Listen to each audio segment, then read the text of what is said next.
NIM 2201014. Fakultas Teknik Universitas Muhammadiyah Riau.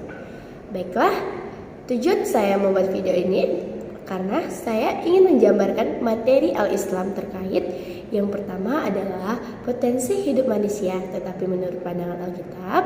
Yang kedua adalah kelemahan yang ada pada manusia menurut Alkitab. Dan yang ketiga dan terakhir adalah orientasi hidup manusia menurut Alkitab. Oke. Baiklah, yang pertama saya jelaskan adalah potensi hidup manusia menurut pandangan Alkitab.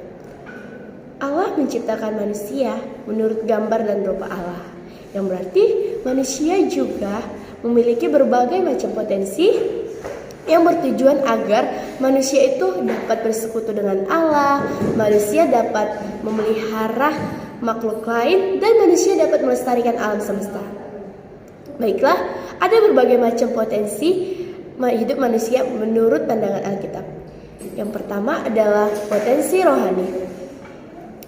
Allah menciptakan manusia dengan adanya unsur roh, seperti yang tertulis pada Kejadian 2 ayat 7. Demikianlah Allah menciptakan manusia itu dari debu tanah, lalu Allah menghembuskan napas kehidupan kepadanya supaya mereka menjadi makhluk hidup. Nah, napas kehidupan yang disebut itu dapat diterjemahkan juga sebagai roh. Allah itu roh dan manusia diciptakan dengan adanya unsur roh. Oleh karena itu manusia disebut dengan makhluk rohani karena manusia dapat berkomunikasi dengan Allah melalui berdoa. Baiklah, potensi yang kedua adalah potensi moral. Allah menciptakan manusia itu dengan adanya moral, di mana moral itu bertujuan untuk dapat memuliakan nama Allah. Dan moral itu dapat disebut sebagai akal pikiran, di mana akal pikiran itu kita bisa memilih mana yang baik dan mana yang buruk. Yang ketiga adalah potensi rasio. Allah menciptakan manusia menurut gambar dan rupa Allah. Berarti manusia juga diciptakan dengan adanya potensi rasio yang bertujuan agar manusia dapat berpikir bagaimana cara membangun, mengembangkan, dan melestarikan dunia ini, atau bisa juga disebut dengan alam semesta, seperti yang tertulis pada Kejadian 2 ayat 15. Demikianlah firman Tuhan. Allah mengambil manusia itu dan menempatkannya di Taman Eden agar dapat memelihara dan mengusahakan tanaman yang ada di Taman Eden tersebut. Dan potensi yang keempat adalah potensi yang terakhir adalah potensi berkuasa. Allah menciptakan manusia pada tujuannya adalah agar manusia dapat berkuasa atas segala makhluk lain yang ada di bumi. Seperti yang tertulis pada kitab Kejadian 2 ayat 17 yang berbunyi, maka Allah memberkati mereka, lalu Allah berfirman kepada mereka, beranak cuculah dan penuhilah bumi dan taklukkanlah itu. Berkuasalah atas ikan-ikan di laut, burung-burung di udara, dan segala binatang yang merayap di bumi. Baiklah, sekian itu adalah beberapa macam potensi yang ada di Alkitab. Dan materi yang kedua yang akan saya bahas adalah kelemahan yang ada pada manusia. Pada dasarnya manusia itu tidak ada yang sempurna. Setiap manusia pasti mempunyai kekurangan dan kelemahan. Nah, salah satu kelemahan manusia adalah ketakutan. Rasa takut yang membuat kita gagal untuk berpikir secara jernih. Rasa takut yang membuat kita untuk tidak dapat mengambil tindakan secara tergesa-gesa yang membuat kesengsaraan pada diri kita. Dan kelemahan yang lain itu kita sering berkeluh kesah, kurangnya rasa bersyukur kepada kita. Sedangkan manusia lain belum tentu merasakan apa yang ada pada kita. Kita tidak mensyukuri hikmat yang telah diberikan Tuhan Allah kepada kita. Nah, itu termasuk kelemahan pada kita. Kita selalu mengeluh.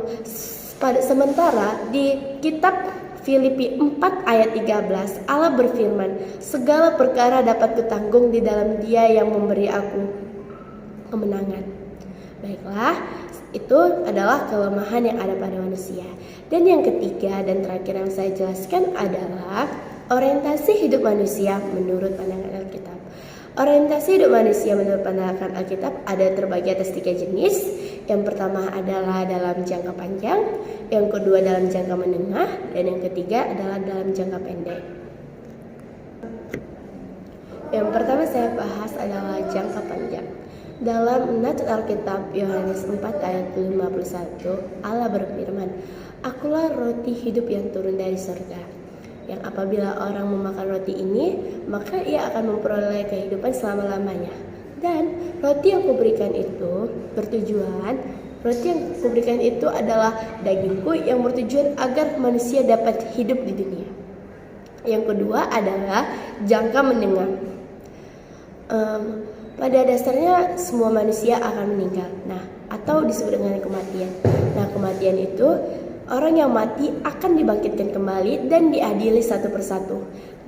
Bagi orang yang taat semasa hidupnya, ia akan memperoleh mahkota kehidupan. Seperti yang tertulis pada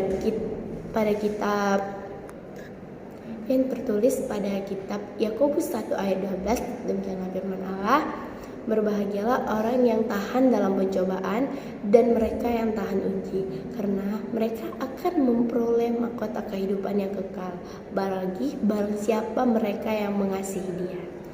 Dan yang terakhir adalah jangka pendek.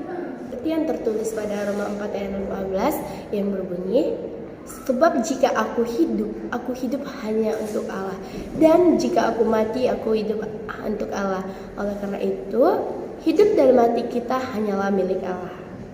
Baiklah, sekian penjabaran materi dari saya. Apabila saya menyampaikan kata-kata yang salah, saya mohon maaf. Saya akhiri presentasi ini. Sekian dan terima kasih.